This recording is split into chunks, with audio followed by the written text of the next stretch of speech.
What's up, ladies and gentlemen, and welcome to this POV review by AutoTopNL. My name is Max, and today we are taking a look at this all-new BMW M4 competition convertible xDrive. It is the first one we are driving with xDrive. It's the first time we're driving the M4 convertible, and today I'm going to show you around it. I'm going to show you all the cool stuff on it. We'll talk a little bit about what makes this car cool and what doesn't. And then we'll take it for a drive towards the Autobahn for an Autobahn blast. Now, this is, let's just get this out of the way. I don't really get this type of car. A super sporty convertible, it doesn't really make sense in my head. So I would suggest anyone looking for a convertible that's a little bit fast as well, has a 6-cylinder, why not buy a BMW M440i convertible? I think that car suits this type of driving much better, because if you want the most sporty car, you don't want the heaviest one, which means you don't want xDrive and you don't want a convertible, which you can only get this car in this configuration. There's no rear-wheel drive convertible or a manual convertible. It's always a competition, automatic gearbox, xDrive convertible. So yeah, it's a bit strange really. So today I'm going to drive it and we'll find out if it's any good anyway. So we've got this Portimao blue car, which is a really nice color. Really like this car in this spec. We've got the carbon fiber exterior package. You can see that because we have these carbon fiber intake parts in the front bumper. Very cool. We've got these 19-inch wheels. These are winter tires, Michelin Pilot Alpine, 19-inch wheels. Behind that, carbon ceramic brakes. Awesome. We also have the carbon mirrors, of course, the carbon mirror caps, and as you can see, a fabric roof. Now, this saves 80% compared to the last metal folding roof. This is also much prettier, and I have to say I do really like the look of this car, both with the roof down and with the roof up. It looks like a proper convertible, I have to say. So the main thing about that, of course, is that the shape of the fabric roof is much more smooth and sloping, but also because this deck right here, so the space where the roof needs to go, can be lower, can be smaller, and that just makes the car so much prettier than the outgoing M4 convertible. I have to say, I'm not a convertible man, but this is a nice looking convertible. So we've got the carbon diffuser as well, part of that exterior pack, and of course quad exhaust. Boot space is also improved compared to the last one. So we've got 300 liters with the roof down, which is 80 liters more than before, and we've got 365 liters, I believe, with the roof up. So pretty impressive. We've got room for 4 adults theoretically, which is also nice. Oh man, it's cold. And then we've got the 3-liter inline 6, of course, with 510 horsepower and 650 newton meters of torque.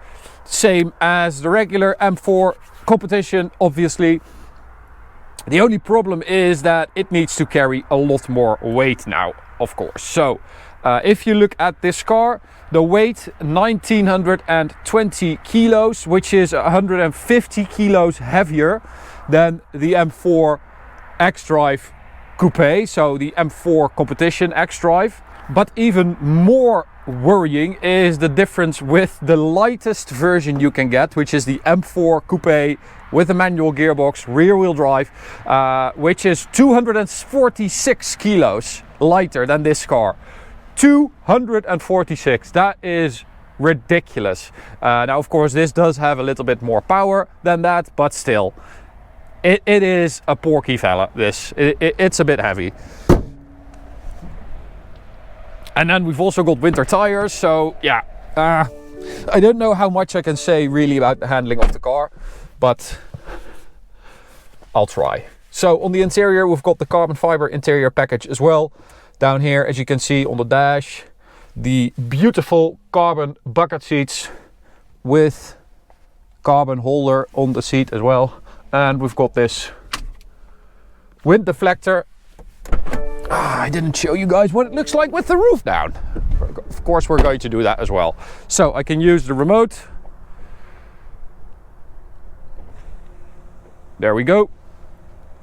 18 seconds it takes for the roof to go down. There it goes. A little bit of a squeak.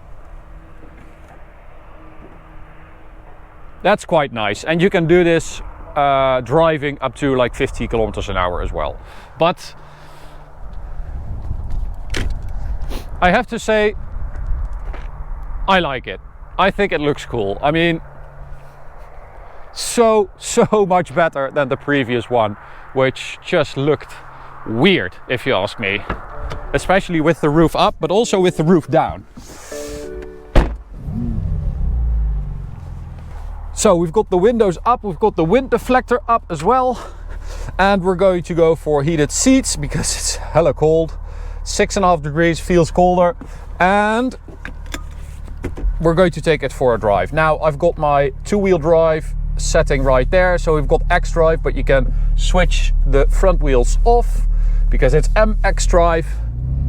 And if you are dead set on getting a convertible, you can also get the regular sport seats with like an air scarf, so that blows hot air into your neck, which is pretty nice.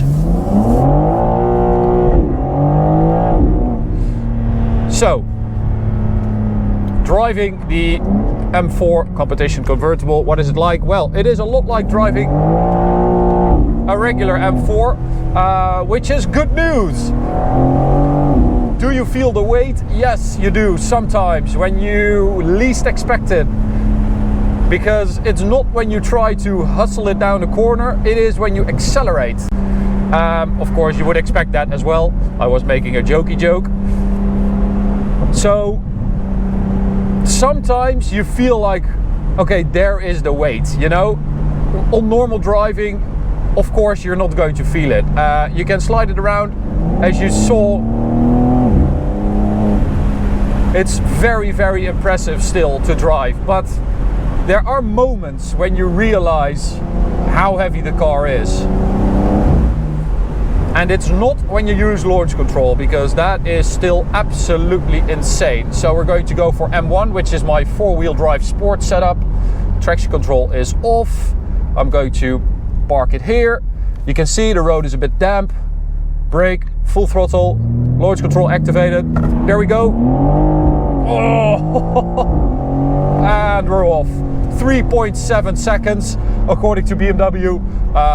It's a bit faster according to us. We've been able to do 3.46, which is a lot quicker than advertised, because it's supposed to do 3.7, which is 0.2 slower than the regular one, the non-convertible, the coupe, which does 3.5, but this does 3.46. So yeah, classic BMW. Man, I think it's also because of those winter tires, but this car is so tail happy. It is insane. It just wants to go sideways all the time. Yes, I know. Okay, let's close the roof. Man, that's quiet.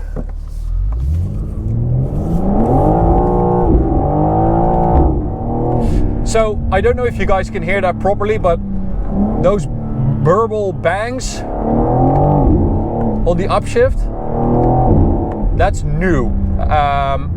Martijn made a video of his M3 recently where he explained this.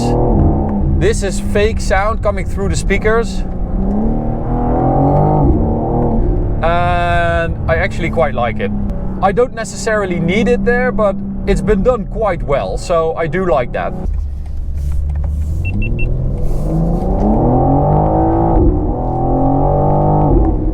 Alright, so let's take it to the Autobahn.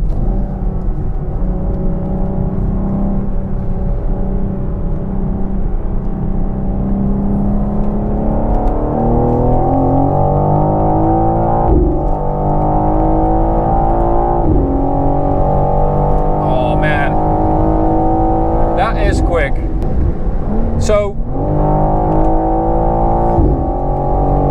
Of course, this weight has impact on the performance. We also measured the 100 to 200 time, which we can compare to the M4 competition.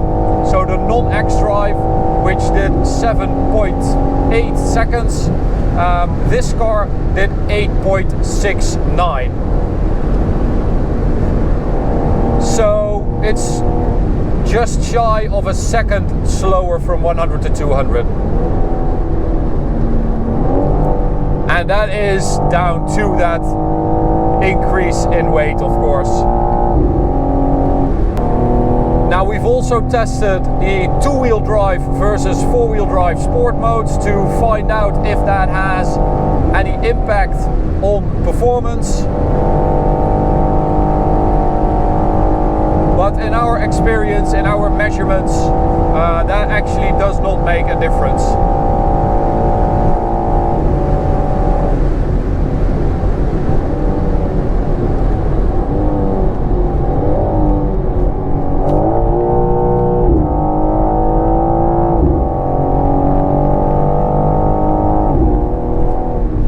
So we still end up with the same question. Why would you buy this car? Is there a reason to buy it? Because if you want an M4, you want the most sporty car, right? Which means you don't want the most heavy car, which is weird. They had to like reinforce the chassis. The rear subframe mounted rigidly to the chassis. So there's a lot of extra stuff that goes on, and you can still feel the difference because, you know, the rigidity, the torsional rigidity, it just isn't there. Yes, you can do lovely stuff with it, you can slide it around, and it's still very quick, but it's never going to be as good as the other versions. So why would you buy it? Well, it's still a very fast, very impressive car. I mean, I really like driving it. It's just not as good as the others. So does it make sense to buy this car? Well, it doesn't in my opinion, because I'm just not a convertible guy. And I think if you want an M4, if you're going to buy an M4, you're going to want to have, you know, the quickest, most sporty version, the lightest version, or at least the lightest it can be. Is it an impressive car? Of course, it's fast, it handles really, really well. Yeah, it doesn't disappoint. It's just that sometimes you feel that weight. It's just a little bit less explosive than a regular M4 competition. The launch is incredible though. So I'm going to end it here, guys. Hope you enjoyed it. You can subscribe by clicking the big button in the middle right there. You can also check out this video on the right, or go check out this playlist on the left. Or check out this playlist on the left. Thanks for watching, and I'll see you at the next one. Bye.